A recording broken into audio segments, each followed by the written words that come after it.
enfim, vamos correr, é para dar tempo de comentar sobre tudo. Gente, coloquei no início, né, para o início do vídeo todo mundo acaba vendo. Não sei se vocês estão acompanhando. O Jair passou aí por vários procedimentos nos últimos dias. Mal teve alta. Teve o pedido de prisão domiciliar negado, né? O Pedro III nega pedido de defesa de Bolsonaro para ficar em prisão domiciliar. O ministro afirma que defesa não apresentou fatos novos e diz que quadro clínico é de melhora. Então você vê curiosamente, né? Se é de melhora é porque ele estava ruim. Então ele estava preso, sofrendo. Aí agora ele está melhor. Se ele estivesse em casa, né, talvez não estivesse nesse quadro, né, tão ruim. Enfim, sem impedimentos para cumprimento de pena em regime fechado. Tá tentando de idade, do jeito que tá. Tortura, né? Bolsonaro recebe alta hospitalar e retorna à PF. Nem esperou. Tem que ir lá que é pra ver se ele sofre mais. A Fabiana Barroso coloca ali, né? Agora, Bolsonaro tem alta hospitalar e retorna à PF. Ex-presidente passou por 4 procedimentos em uma semana. Tá zero, né?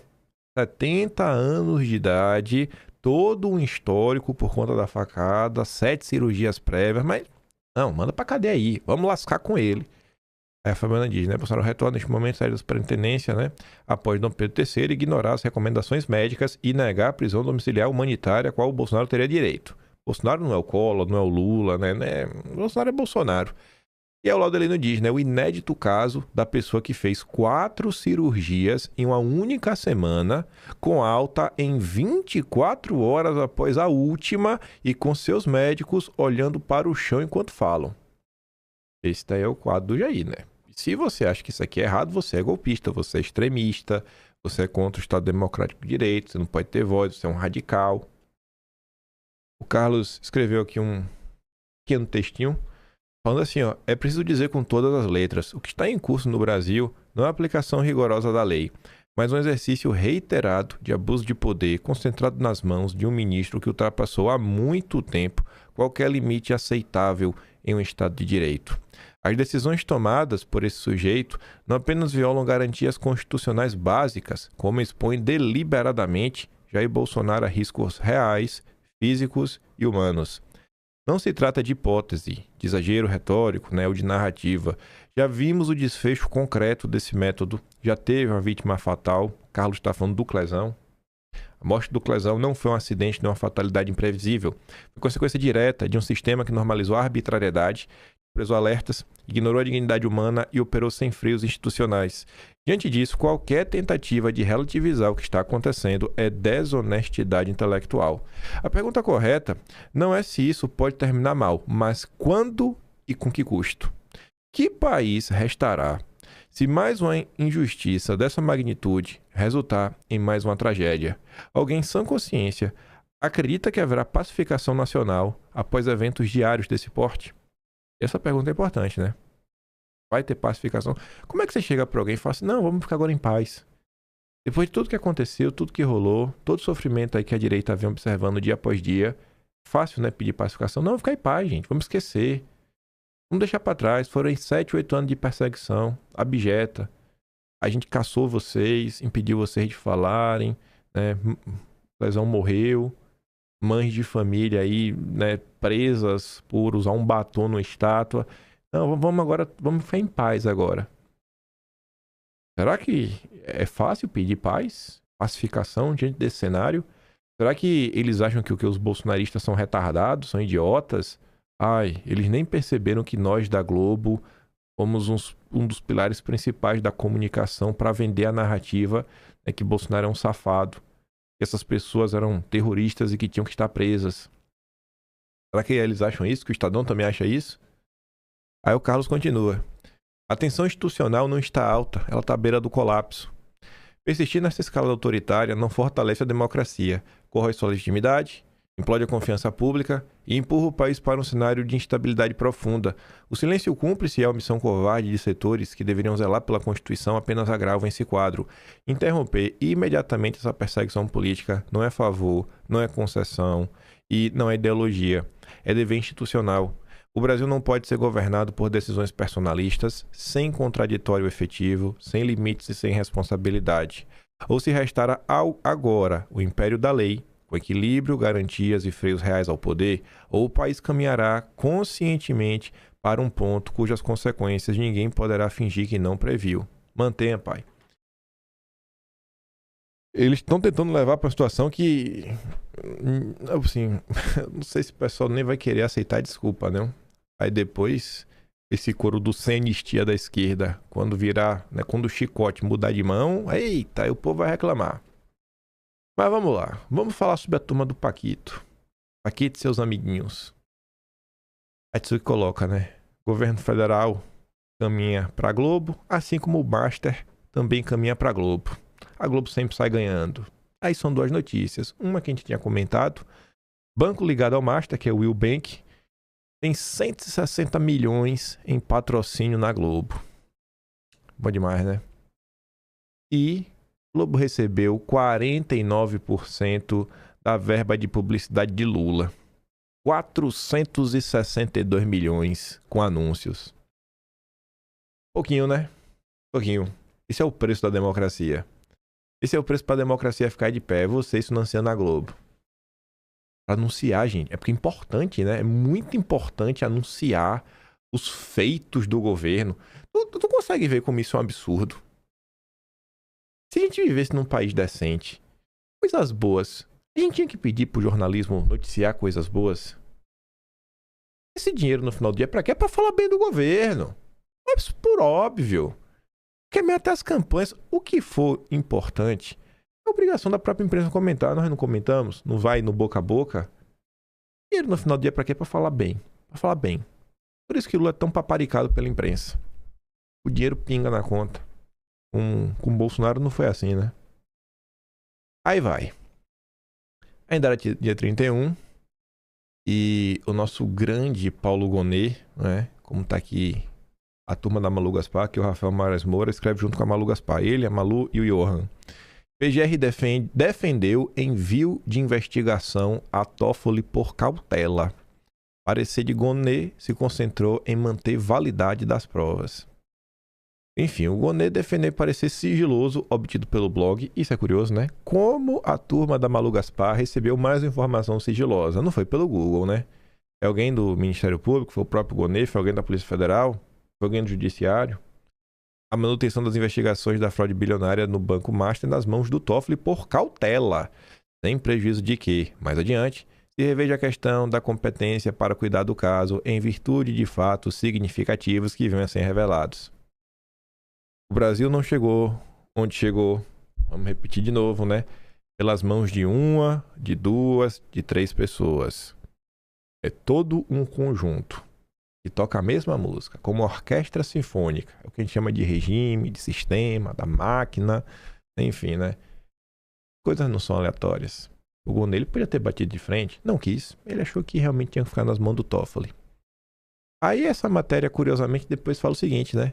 Tanto o Toffoli quanto o Gonet já participaram de eventos com patrocínio do Banco Master.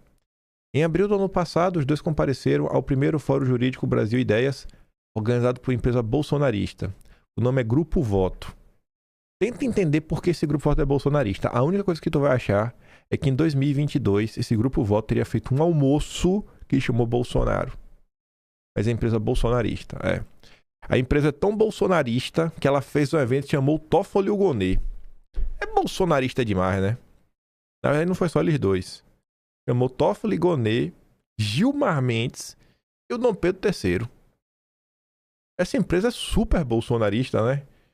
A gente abre na rede social e a gente vê como os bolsonaristas amam o Alexandre de Moraes. É muito bolsonarista, né?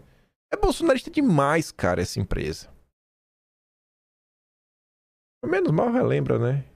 E aí você vê, essa empresa é tão bolsonarista que fez um evento com patrocínio do Banco Master e todos esses célebres senhores estavam lá.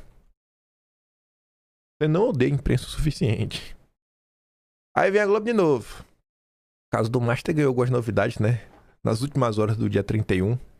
Nova suspeita de fraude do Banco Master envolve fundos da REAG, alvo da Operação Carbono Oculto, diz blog. Essa manchete aqui tá até leve. Mas tem um parágrafo que resume bem o que é que isso trata, que é assim, ó. Esses fundos, segundo a investigação do BC, e repassado ao Ministério Público Federal teriam sido utilizados para fazer aportes de capital no Master para garantir a manutenção do seu funcionamento nos últimos meses deste ano. Então, assim, a REAG teria ajudado. Aí você, não sei se você lembra, né? Quem é a REAG? Né? Qual foi essa operação Carbono Oculto? Por que, Kim, você está falando que essa manchete pegou até leve? Vamos trazer uma manchete melhor. Banco Central diz ao TCU que acionou o Ministério Público Federal por indícios de fraudes do Master com a REAG investigada por elo com o PCC, o primeiro comando da capital, essa narcoguerrilha. O Globo pegou leve no final do dia, né? Não, a turma da Operação Carbono Oculto. Ah, turma lá investigada pelo elo com o PCC? Entendi. Uma das suspeitas, segundo pessoas apadas informações do Banco Central, é que os fundos teriam sido usados para pulverizar recursos em nome de terceiros, de laranjas. Entre os fundos citados estariam o Bravo 95, Fundo de Investimento Multimercado Crédito Privado, e o D mais Fundo de Investimento em Direitos Creditórios, administrados pela REAG. Em outra frente, esses recursos teriam sido realocados na tentativa de vender do Master para o BRB. A suspeita é que um dos beneficiários desses fundos seria o próprio Vorcaro, segundo os achados entregues ao Ministério Público Federal. Procurado, tanto Paquito quanto o Banco Master não se manifestaram. Aí vem a Rosiane Kennedy a trazer a opinião dos banqueiros. Não sei por que esse pessoal não assina o nome, né? Acho que seria, você não acha que seria importante? Tipo assim, banqueiros dizem, banqueiros vêm. Seria importante falar os nomes? Porque tem banqueiro que a gente sabe que é golpista. Tem banqueiro que a gente respeita, né? Ou o Dedé a gente respeita. O Dedé, família Moreira Salles, família Setúbal, o Trabucão lá do Bradesco, o Marcelo Noronha também do Bradesco, aí tem o Leão do Santander, o Isaac Sidney que representa a Febraban. Essa gente é respeitada, são pessoas democráticas, né? Eles apoiam aí o golpe de Estado que Bolsonaro sofreu em 2022 com o apoio da CIA. Eles são democráticos, né? Esse pessoal. Aí assim, que banqueiros? Seria interessante colocar o nome. Mas tá ali. Banqueiro fez pescaria de Toffoli para anular a liquidação do Master e afastar Vorcaro da prisão. Também tem muita gente na política, né? Que não é que vem essa possibilidade, mas acho que eles até torcem, né? Pro Paquito não ser preso. Vai que o Paquito resolve fazer uma delação, né? Aí tá ali, ó. É crescente entre banqueiros o entendimento que Toffoli faz uma pescaria na investigação sobre as irregularidades do Master para tentar identificar alguma brecha que permita anular a liquidação do banco, tá? A desconfiança ganhou força após o magistrado terminar de ofício a cariação sem precedentes entre investigados e diretores do Banco Central. Aí vem cá. O que aconteceu aí contra Bolsonaro, seus aliados, a direita, ao longo dos últimos anos? Você vê, vários desses casos meio que nascem lá da questão do cartão, né? Do cartão de vacinação de Bolsonaro. Teria sido fraudado. Aí se faz a busca e apreensão, aí se acha no celular outras coisas e vai achando e vai achando. É curioso ver esse pessoal preocupado com pescaria, né? O pessoal chama de pesca probatória. Eles ficarem preocupados com isso agora é estranho, né? Agora os banqueiros estão preocupados. Agora os banqueiros estão preocupados com decisões de ofício que não tem precedentes. Agora. No passado não, né? Quando é o vale tudo contra a direita, ninguém estava preocupado. Eu não sinto um pingo de pena. Nessa confusão toda, eu só torço pela briga. Eu torço pela briga. Inclusive, não estou sozinho na torcida pela briga. O Cláudio Dantas gravou um vídeo bem curioso, bem interessante, chamando assim a atenção da direita, assim, gente, pelo amor de Deus, vamos acordar. Eu não estou percebendo que às vezes vocês estão comprando a narrativa oficial do regime. Vocês estão basicamente defendendo o mesmo ponto de vista do PT, do Lula. Para mesmo que vale a pena ficar gastando energia para bater só no Banco Master, como se o Banco Central fosse santinho, como se o judiciário também não tivesse mil problemas, como se o governo Lula tivesse problemas. Até a imprensa, né? O Dantas fala da Malu Gaspar. Pelo amor de Deus, você vai defender a Malu Gaspar? Vou dar play aqui e deixar o Dantas ter seus comentários dele. Vocês não conseguem enxergar o game, o jogo, o que está em jogo. Vocês estão alimentando um quarto mandato do Lula. As pessoas, e eu acho que a direita está perdendo o fio da meada aqui, nesse caso do Master. Porque o caso do Master é uma grande oportunidade, uma imensa oportunidade, para a direita bater, não é no Master. O Master é só mais um banco médio que se utilizou da política e de estratégias agressivas e no limite ali da legalidade, algumas ilegais, algumas atividades ilegais, algumas no limite da legalidade, atividades que são feitas por outros bancos que não estão sendo investigados. Ontem eu comentei, anteontem comentei com o Hugo aqui. A maior parte da carteira do Master é de precatório do antigo Instituto Luau, do IAA. Qual é o banco que mais faz dinheiro com esses créditos? Uau. O BTG. Qual é o banco que mais tem batido, vazado informação, está trabalhando para tentar destruir o Master? O BTG. O André Esteves foi preso na Lava Jato. O André Esteves já teve o seu momento de Master, quando ele era o banco que tentava entrar no business dos grandes. E aí ele foi lavado, limparam ele, lavaram, deram um banho nele, ele voltou pro jogo, voltou pro game. Tem até um livro aí que escreveram aí, De Volta ao Game, Back to the Game. E hoje ele faz o trabalho sujo do Itaú e dos outros grandes. O Itaú é o principal interessado na reeleição do Lula. E Itaú e BTG, já falei aqui, são todos eles integrados pela BlackRock e eles, ambos, são beneficiados por esse ecossistema criado pelo Lula. Então nós temos aqui um banco central aparelhado pelo Lula, nós temos um judiciário aparelhado pelo Lula,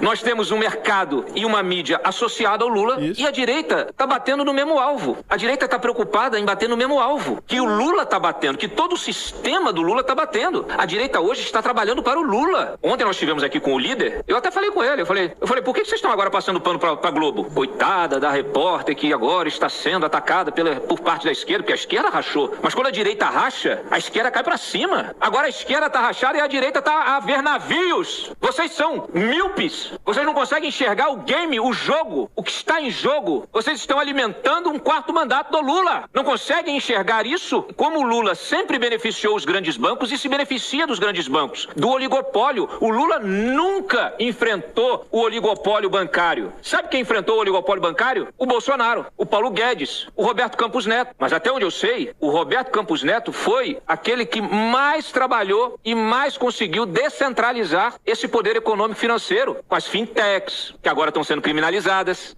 Porque agora tudo que é fintech é envolvida com PCC. Tudo que é fintech é crime organizado. O crime organizado ele vai se utilizar de tudo. Aliás, o esquema do Petrolão mostrou que o crime organizado da política se utilizou dos grandes bancos, de todos os grandes bancos. E nenhum deles tomou atitude, apesar de terem ali centenas de milhões até bilhões sendo lavados em contas de doleiros ou de operadores financeiros. Esses bancos nunca foram punidos.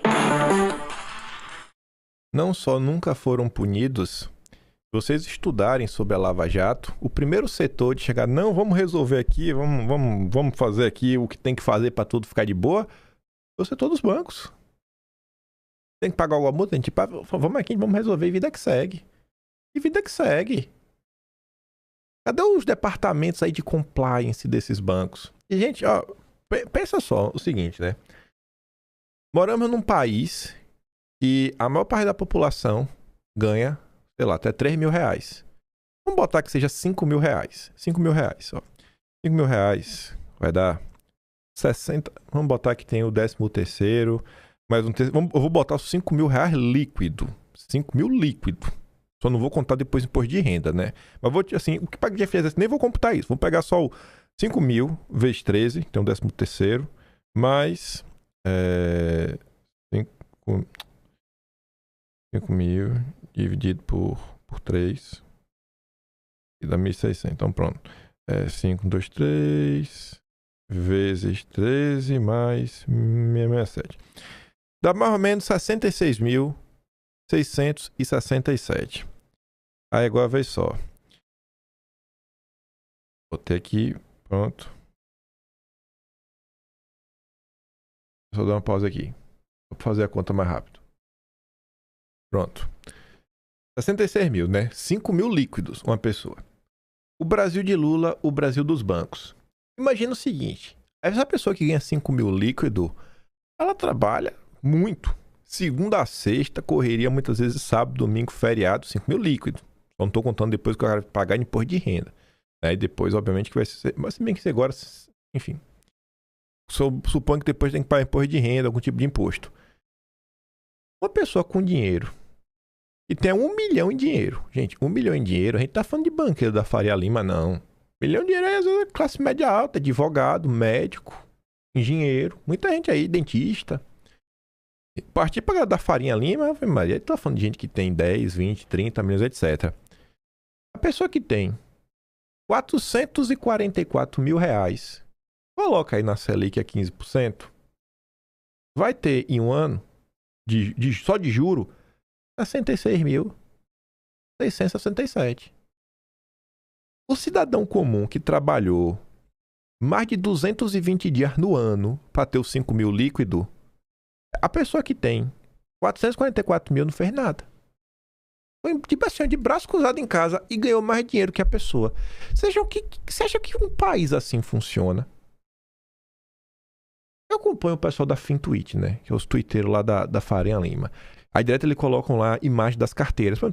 A galera administra a carteira da pessoa que tem, por exemplo, 7 milhões de reais. Tem gente que tem 7 milhões de reais aplicados. Aqui, ó, vamos ver. Quanto é 15% de 7 milhões? Quanto o cara ganha no ano? Vezes 0,15. Dá 1 milhão e 50 mil. Você ganha 1 milhão por ano? Porque quem tem 7 milhões não precisa nem trabalhar. Agora imagine, o cara tem 7 milhões. Ganha 1 milhão no ano.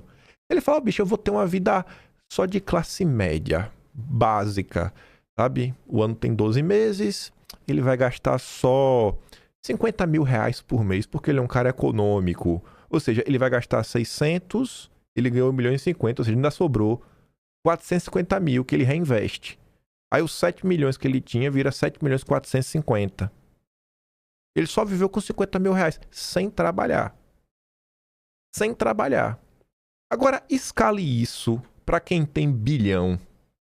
Para quem tem bilhão, para quem trabalha na casa de bilhão. O quanto você trabalha por ano para ganhar, às vezes, 10 mil líquido no mês?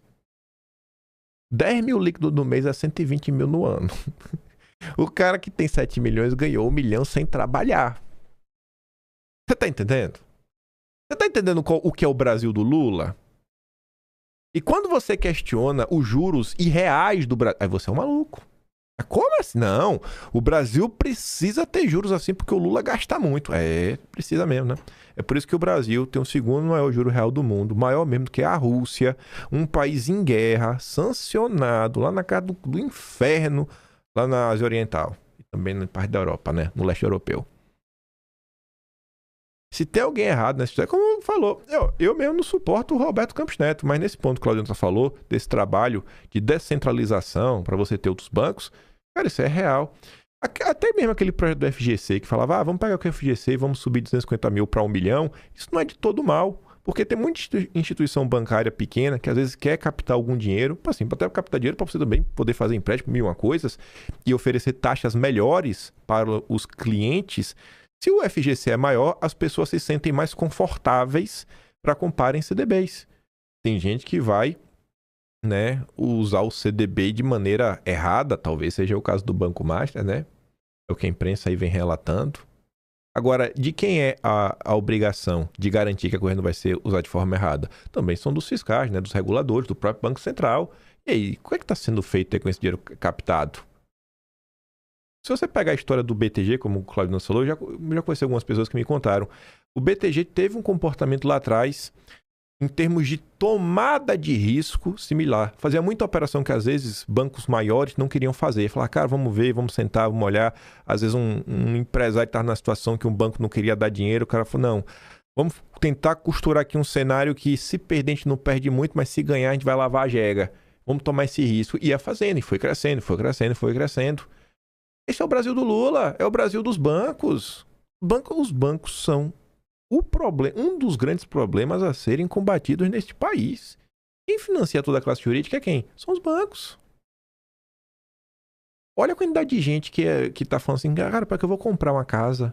Porque o dinheiro que eu pagaria de uma casa, às vezes eu tenho, eu coloco aplicado, e aí esse dinheiro tá assim, me rendendo mais do que o aluguel. Eu pago 4 mil de aluguel, eu ganho 15. Ainda me sobra 10 por mês. Isso daí aplica uma lógica na sociedade que é o quê? Para que as pessoas vão comprar casas? E você não comprar casa significa que é pedreiro que está deixando de trabalhar, é encanador que está deixando de trabalhar, é eletricista que está deixando de trabalhar, é encanador que está deixando de trabalhar, é empreiteira que não está trabalhando, é empresa de reforma, é loja de material de construção que não está vendendo. Com juros altos, são empreendedores que falam assim, cara, para que eu vou montar um comércio? Se eu posso ganhar 15% sem fazer nada e sem risco. Sem o risco de quebrar, sem o risco do meu concorrente tentar vir para cima de mim, tentar me sabotar, sem os fiscaizinhos do governo, né, para vir aqui gerar problema no meu comércio. Não dá, gente. É surreal. E há de você que questione a relação de Lula com os banqueiros. O Banco Central do Galípolo, 15% de Selic. É uma decisão técnica, 100% técnica. Surreal. Mas vamos continuar aqui. A imprensa deu para criticar o judiciário, né? Aqui já é agora 2026 já. E vem sendo assim várias matérias, cada uma num tom mais agressivo, e a melhor de todas foi da Globo. E não foi da Malu Gaspar, não. Isso é um texto na Globo que só pode ser um bolsonarista infiltrado. Deve ter aproveitado, final de ano, tava todo mundo de férias. A gente vai chegar lá. Esse daqui só pela manchete e um parágrafo você entende qual é o tom. Master complica o TOEFL, abafador geral bem trapalhão. Já tá, assim, no título você vê de forma bem clara. Basicamente xingando o TOEFL, né? Colocando um adjetivo pejorativo nele.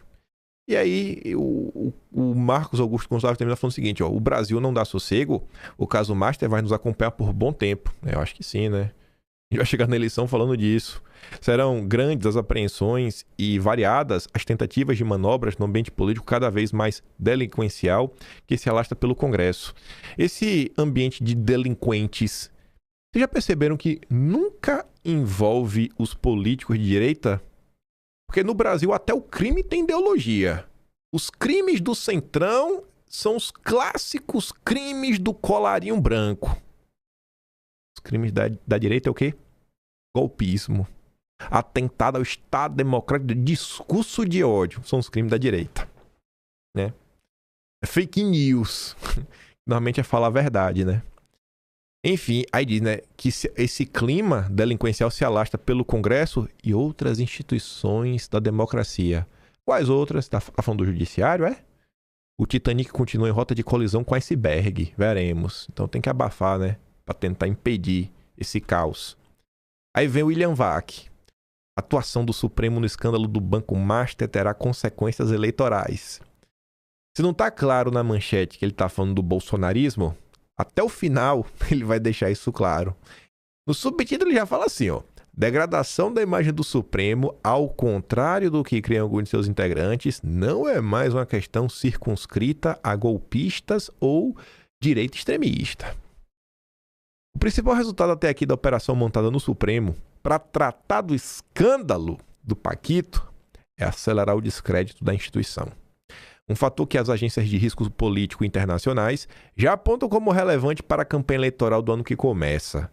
Nesse acentuado processo de desgaste, continua sendo decisiva a contribuição de alguns de seus integrantes, pois é a partir da conduta deles que a instituição está sendo vista como um todo.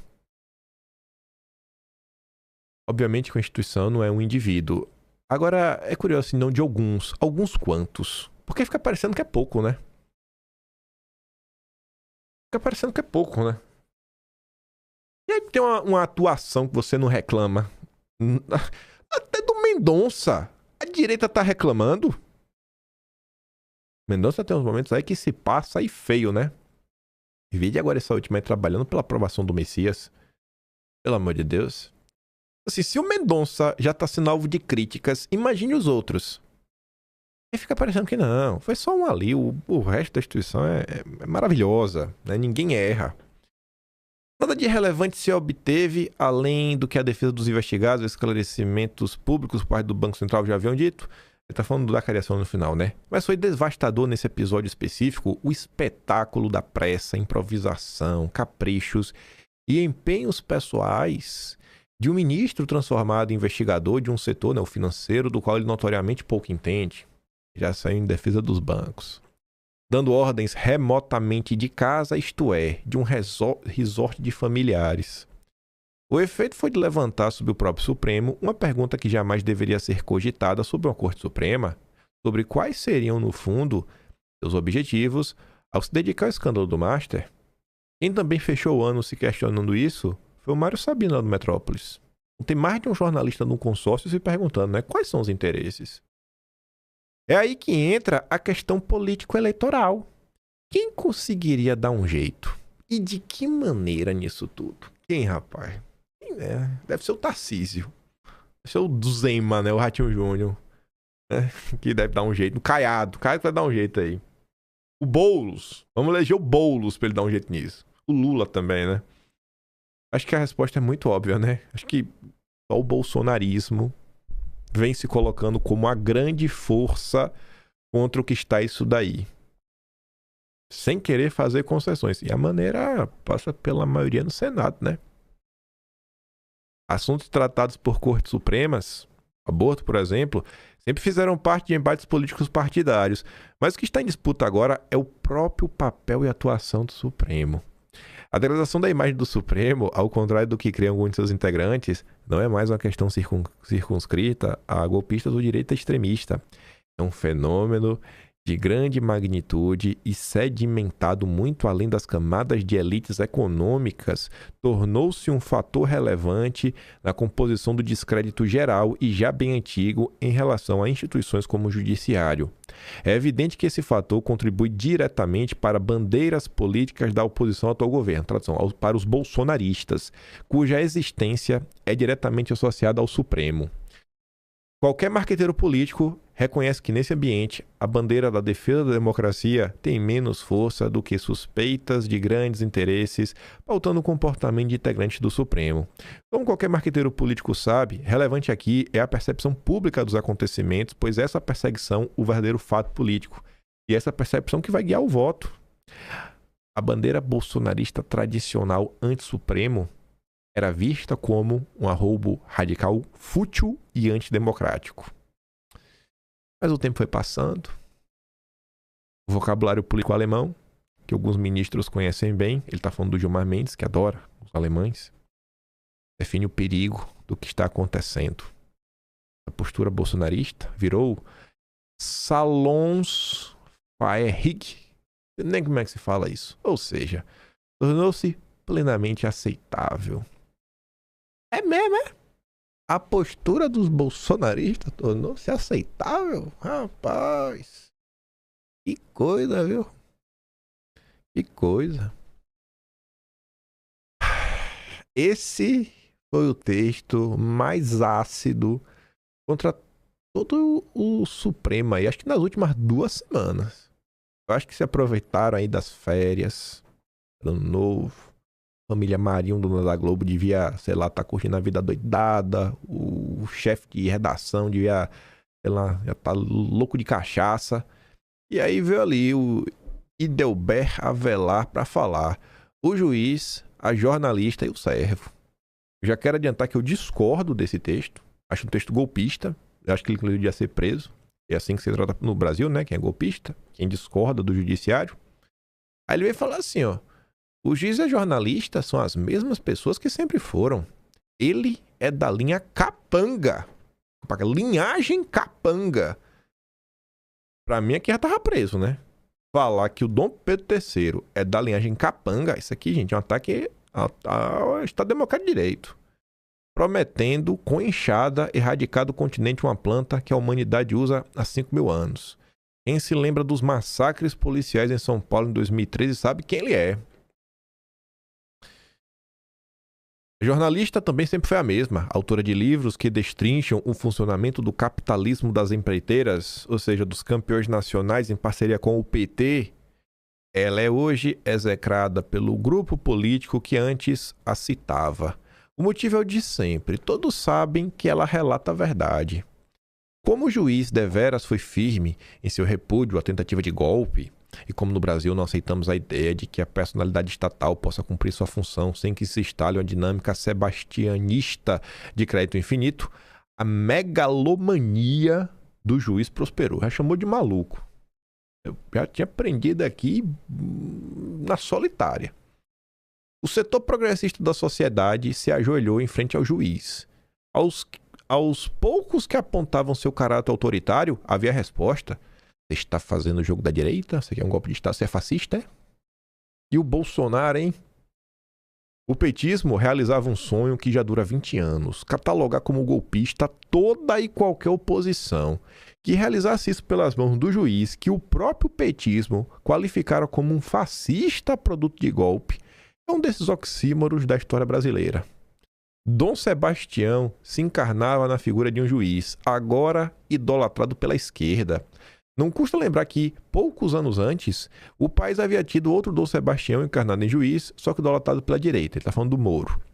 O Sebastião da Suprema Corte normalizou a censura prévia, expulsou o cidadão das redes sociais, sem um devido processo legal, bloqueou plataformas no país inteiro, violou o princípio do juiz natural, rompeu com o pilar mais básico do direito penal, a responsabilidade pessoal, você é só culpado pelo que você fez, conduz o inquérito do fim do mundo, em que simultaneamente é juiz, procurador e vítima de um crime indeterminado e sem data, fake news.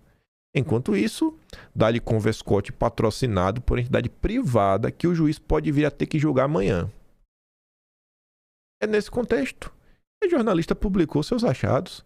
O escritório da esposa do juiz assinou um contrato para receber ao redor de 130 milhões em pagamentos mensais de 3,6 milhões, o que é honorário advocatício irrealista até em Mônaco. A tarefa era atuar em processo nenhum, em nenhum litígio nomeado, mas representar os interesses do banco no judiciário, inclusive na Suprema Corte, em que atuou seu marido. Como se não bastasse, o juiz fez lobby pelo banco junto ao presidente do Banco Central, Galípolo. Aí o golpista aqui da Globo diz, para mim isso aqui é fake news, isso aqui é coisa de cadeia. Aí fala que a história, porque o ministro já negou e o Galípolo também, e eu acredito neles. Mas o jornalista aqui da Globo, esse golpista diz, que essa história, essa denúncia da Malu Gaspar, foi informação cristalina, confirmada pelo método jornalístico mais clássico. Para mim isso aqui é fake news. O juiz emitiu negativa protocolar que continha até erros de datas, todo mundo sabe que o revelado pela jornalista é verdadeiro. Eu não sei nada não. Eu acredito na democracia, eu sou um democrata. Nesse terreno surge o servo, remunerado ou não, acredita ou finge acreditar que faz militância por um mundo melhor, mas trata-se apenas de capangagem. Eu nem sabia que essa palavra existia, viu? Capangagem. Já que a tarefa é só difamar jornalista. Alguns monetizam a capangagem, mas isso não altera a relação de servidão. A característica essencial do servo digital é usar duas medidas para o mesmo peso. Quando a mesma jornalista revelou as contas secretas de Paulo Maluf na Suíça, ele não confundiu o jornalismo com o tribunal para exigir provas. Pelo contrário, bateu bumbo com os achados da jornalista. Sabe-se onde estará a jornalista amanhã, fazendo seu trabalho com o rigor de sempre. Também sabemos onde estará o servo, credibilizando ou descredibilizando os achados do jornalismo segundo a conveniência da força política a que ele serve. E aí ele termina falando o seguinte, o juiz, apesar de sua posição, o futuro é mais incerto. Não sei o que ele quer falar com isso, né? A ruptura com o devido processo legal só voltar como escorpião para cravar o ferrão naqueles que a desataram. Eu não sei o que ele quer sugerir com isso. O que eu sei é que outro golpista, Samuel Punch, a postagem, para mim, da cadeia. Eu só quero mostrar para vocês os absurdos que jornalistas do Metrópolis andam falando. Ele está insinuando uma coisa muito grave. Para mim, o Samuel Punch está ensinando muito... Eu não concordo com isso, deixar aqui bem claro para as autoridades. Meu papel é só mostrar o que a turma diz, viu?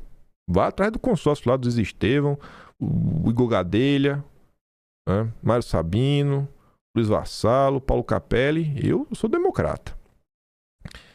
Olha o que o Samuel Punch diz, O dia em que Dom Pedro III apareceu em um grampo da Polícia Federal, quando ainda não era ministro do Supremo.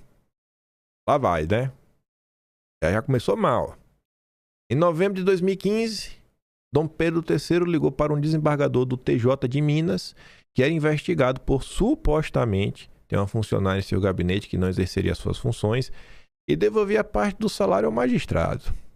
Dom Pedro III era secretário de Segurança Pública de São Paulo e não podia advogar, como ele próprio assume na gravação. No entanto, ele revela que contatou diversos ministros do Supremo para votarem pelo arquivamento de um processo aberto no CNJ contra um desembargador.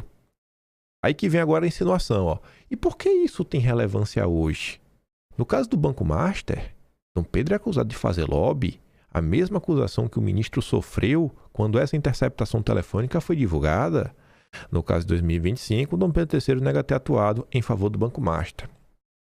Só para vocês verem o que é que o Samuel Poncha postou, eu discordo. Alô? Oi, Alexandre, tá bom, meu amigo? Opa, tudo bom? Como é que tá? Como é que tá a luta aí? Tamo aí, né? Aqui vai ter jogar terça, o mandato? Isso, vai terça. Uai, pode ficar tranquilo, viu? Eu tive semana passada, eu até, sim, falei que tava demorando um pouco, eu acabei encontrando o Toffoli, e hoje eu tive com ele aqui em São Paulo, que eu teve encontro dos presidentes e corregedores de todos os PRS, com ele. E eu fui convidado para dar uma palestra cedinho, bati um papo com ele, então não vai ter novidades. E o Gilmar, eu vou falar, o Gilmar vem à noite aqui para esse encontro também. Daí eu troco uma ideia com ele, mas ele não falou que não, assim, sabe que cabeça de juiz, essa cabeça louca de vocês, né? Mas é bom tirar da frente. Curioso, né? Dom Pedro III, em 2015, falava, essa cabeça de juiz, né? Vocês são tudo doido. Essa cabeça louca de vocês. Ele falou isso em 2015. Que viagem, ué. Rapaz. Quero começar a fazer campanha para você para STJ, porra. Pois é, tem que tirar da minha frente, eu preciso. Tem que tirar da frente, senão o povo começa a encher o saco, né? É, exatamente. Mas daí você não pode estar lá, né, ou vai estar? Não, eu não posso. Eu tô licenciado. Deve entrar, porque o Toffoli é o presidente da turma. Então, se ele liberou, ele vai pautar, né? Sim. É o Toffoli, o Gil Matos, que eu vou falar com ele, o Celso, a Carmen e o Teori. A Teoria a Carmen conhece a gente aqui. Então, a Carmen é daí, né, meu? É daqui, conhece a gente aqui, conhece minha história aqui, né? Pelo menos. Se você tiver alguém para se lembrar ela só, não é ruim. Pois é, vou tentar ver se eu consigo. Essas coisas sempre são. Sempre é bom. Não vamos bobear no finalzinho, né? Exatamente. Vai ser o que você acha? Você já tiver todos, né? Teoria com ela. Não, sim. Assim, eu próprio eu vou falar, pedir, apesar de não estar, né? Mas ele vai estar no jantar hoje, dos presidentes, eu vou pedir pro Lewandowski lembrar eles também, porque lembra, o Lewandowski que deu a eliminar. Foi eliminar dele. Tá, eu fui lá eu falei pra você, né, calma que temos que esperar o Joaquim entrar de férias, senão nós estamos fodidos, porque é louco, eu lembro. Daí dia 15 de janeiro o Lewandowski assumiu, eu fui lá no dia 16. E no próprio decisão ele já mata, né? Então eu vou, com muito jeito, ver se ele não se incomoda de dar um toque. Tá bom? Ok, aí vamos falando. Vamos torcer, mas vamos colocar assim, tá no bom caminho, né? Sim, puta, não, eu acho que finalmente vai tirar essa porcaria aí do seu caminho, essa injeção de saco, porque é uma injeção de saco. Não. Tá bom? Tá bom, meu caro. Vamos falando, um abração, viu? Aguardo as notícias, um abraço. Tá bom, tá. Tchau.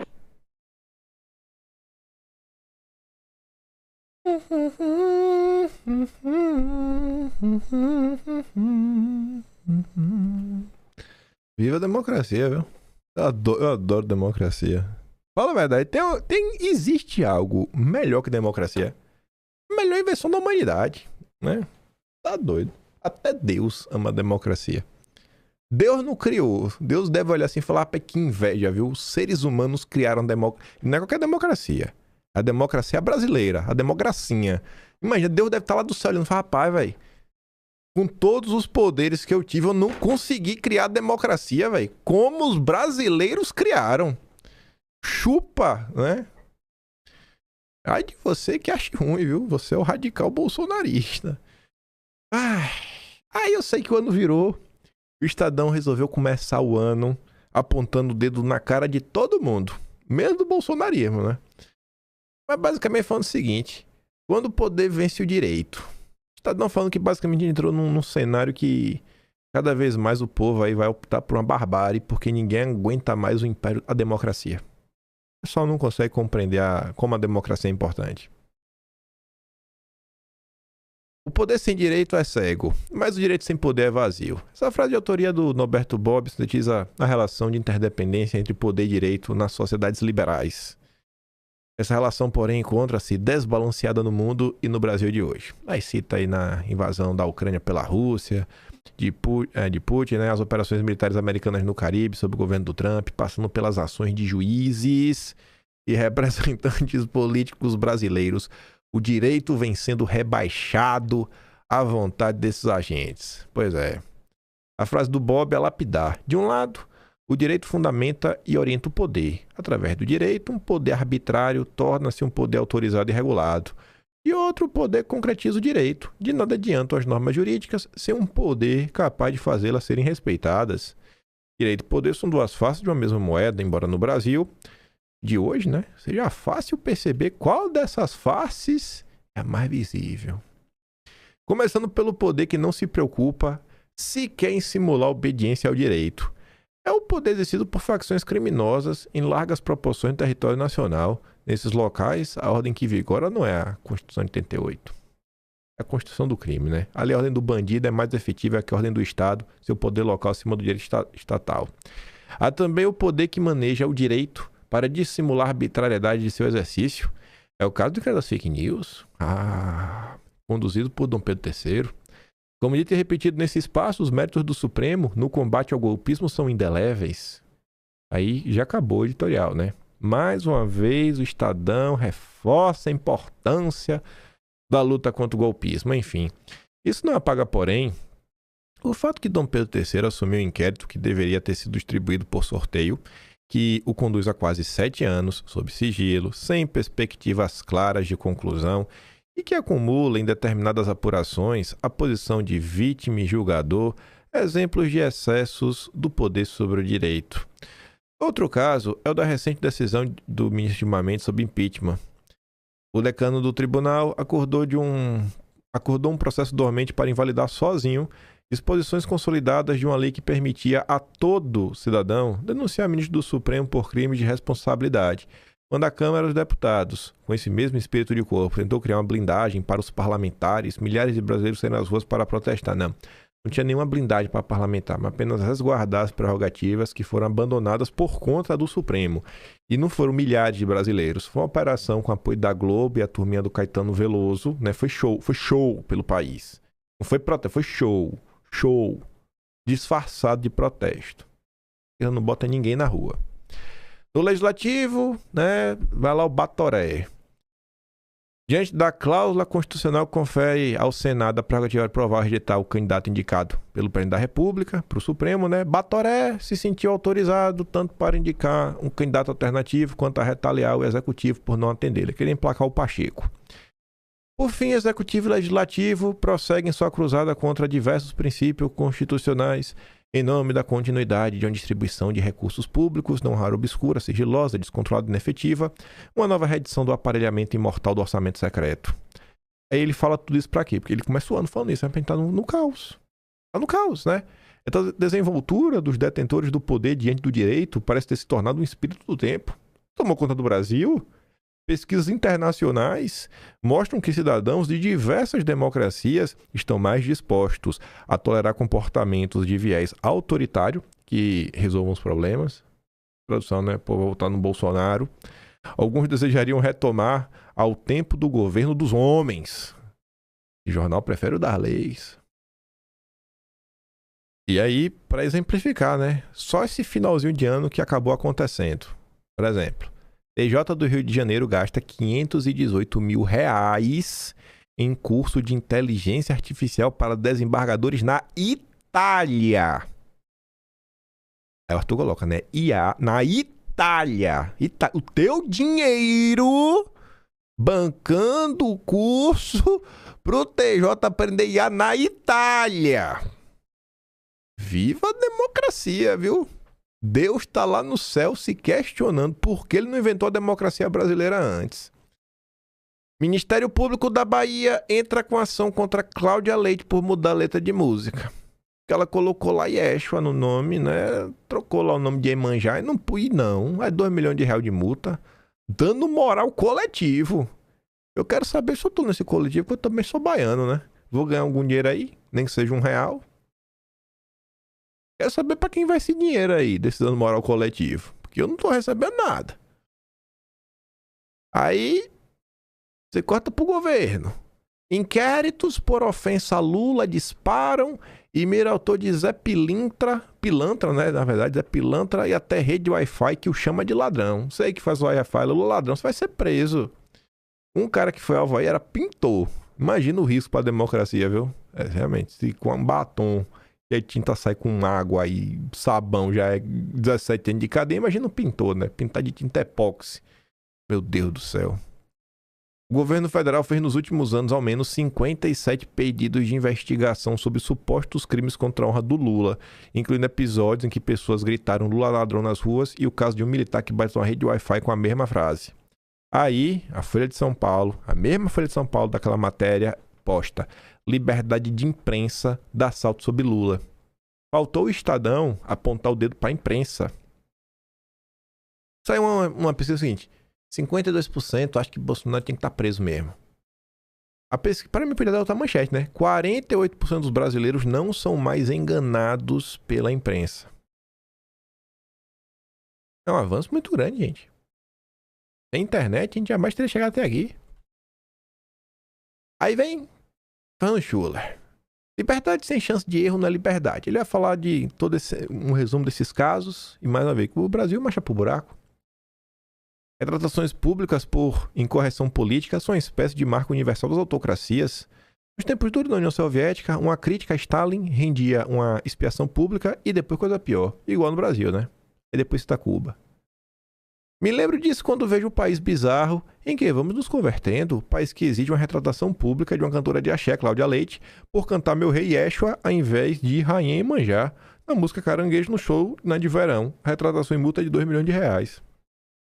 Cláudia trocou as palavras por religiosidade, porque fazer isso é um direito seu, garantido pela Constituição.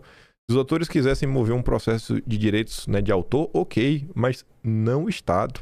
O Brasil não tem religião oficial e nem o Estado um mandato para se intrometer nas escolhas religiosas das pessoas.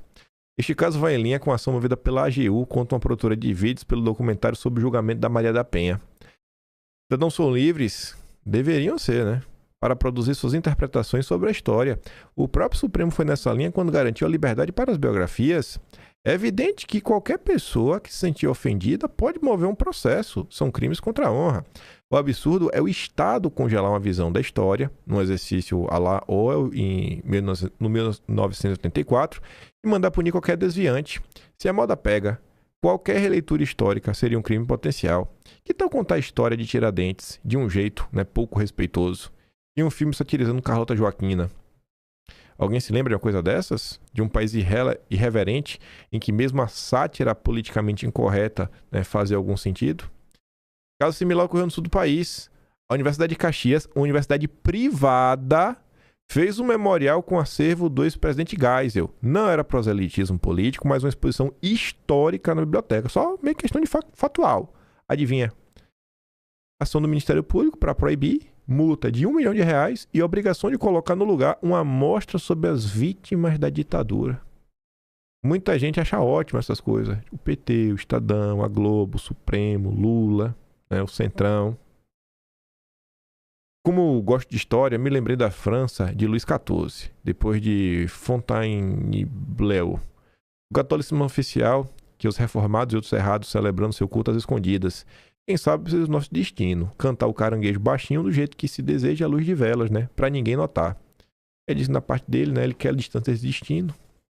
Não quer abrir mão de liberdade. E a gente possa refletir sobre isso, né? Nesses 26, em 2026. Aí você corta pro judiciário, 2026. Fugas e dosimetria impedem virada de página do Supremo sobre trama golpista. A porta-voz dele na CNN, Luísa Martins, fala: olha, gente, o Supremo quer virar página, mas a culpa é dos golpistas. Os golpistas não deixam os nossos amados ministros em paz, né? Tá ali, né? Prevêem que, embora tivesse a expectativa de começar 26, né, com os casos da trama golpistas resolvidos, o Supremo acha que as repercussões estão longe de arrefecer. Prevê um longo debate sobre as investigações. Dois fatores principais aguçam essa percepção: os desdobramentos das fugas dos réus e as discussões envolvendo o pele da dosimetria. Ai, coitado dele, né? Um terceiro ponto seria a denúncia oferecida pela PGR contra o blogueiro Paulo Figueiredo. Blogueiro. Como ele mora nos Estados Unidos, o procedimento para sua notificação é mais demorado, porque tem que ter cooperação jurídica internacional. Mas quer julgar o Paulo Figueiredo no primeiro semestre. O Supremo também acompanha os próximos passos do pé da dosimetria. Lula já anunciou que vai vetar, mas o Legislativo pode derrubar o veto, né? Coitado do Supremo. Está sendo forçado a lutar pela democracia. Se isso ocorrer, a norma for efetivada, a redução das penas deverá ser aplicada retroativamente a todos os réus. A Corte aguarda uma enxurrada de pedidos das defesas, tanto os condenados, né, quanto os pelo de janeiro como trama golpista. Vamos ver esses pedidos, como é que eles vão tratar. Além dessas possíveis repercussões, o Supremo tem na pauta do primeiro semestre de 2026 uma série de casos de impacto político, como o caso do Eduardo Bolsonaro, né, que foi a personalidade do ano 2025. Em uma expectativa atualizada do calendário, a Corte pretende encerrar esses julgamentos, considerados mais controversos, ainda no primeiro semestre antes da abertura do calendário eleitoral. Tudo com a maior celeridade do mundo. Espero que essa celeridade também seja aplicada no caso do Banco Master, né? E possamos saber o que tem no celular do Paquito. Aí, falando, né, da dificuldade do Supremo de virar a página, o Estadão não deixa o Supremo virar a página. Só coloquei um parágrafo do texto, que é o quê?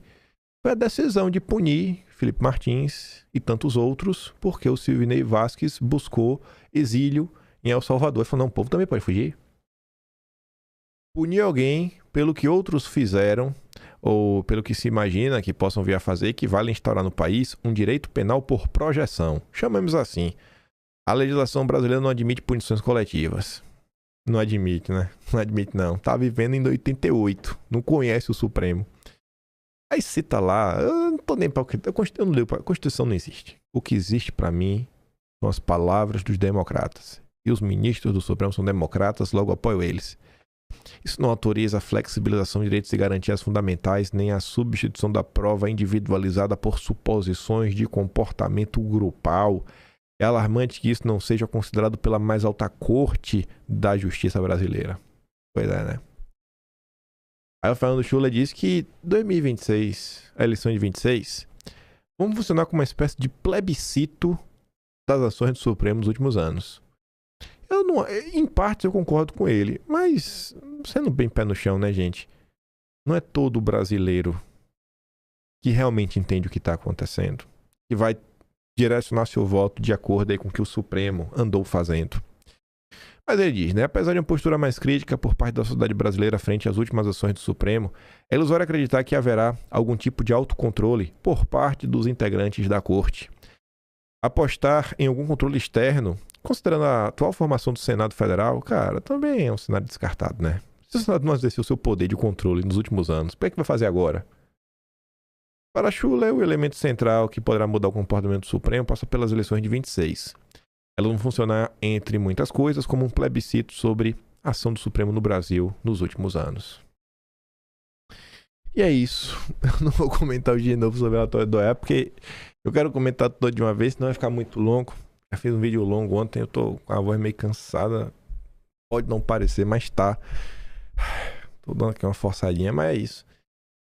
O Brasil maravilhoso. A gente já começa... É que a gente nem começou a 26, né? Na verdade, que a gente nem saiu de 2019.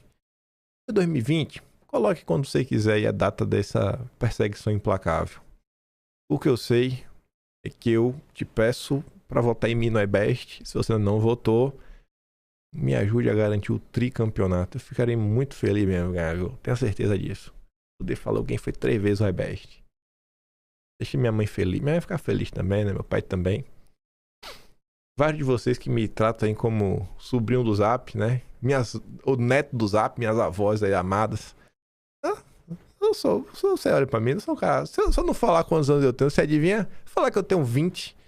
20 eu acho que eu tô forçando a barra, né? Mas uns 20, 23, 25, assim, eu tô conservado, velho. Não tô ruim, não. Me cuido, como bem. Como carne, né? Não fico comendo essas comidas podres aí, fast food. Mas piadas à parte. Igual do meu trabalhinho, quiser dar um pouco mais. Patrocinamento do canal. Tem um Tony Valeu. Tem um Patreon. Tem um Atlas brasileiro. O único e melhor registro, né? É o único, obviamente, que é o melhor da história política brasileira. Todos os absurdos contra a direita estão lá. À espera, talvez, de você. Que não se descobriu ainda, mas pode ser um roteirista. Pode ser um produtor. Alguém que vai fazer um documentário com toda a perseguição que a turma do 8 de janeiro e Bolsonaro enfrentou. Pegando lá todas as críticas que saíram da própria imprensa, tá tudo já organizado mês a mês. É só botar em sequência lá e contar a história. Vai aparecer esse produtor. Eu acho que seria um bom filme, viu, pra lançar em 2026. Muita coisa ali pra você comentar, né? Já que tá falando aí que vai ser um plebiscito, né? As ações do Supremo vão servir de plebiscito para as eleições. E aí, vocês estão a favor ou contra? E além disso, outro caminho que eu acho que é bem fácil também, deixando de sugestão, você pegar mês a mês as gafes do Lula. Só pegar as gafes e colocar em sequência, eu acho que já dá-se um prato cheio pra Lulinha ficar maluco. Só relembrando o povão que o Lulinha falou, né? E que falaram que era gafes. Fica aquele grande beijo e abraço. Vejo vocês amanhã. Tamo juntos. Valeu, meus amigos. Fui!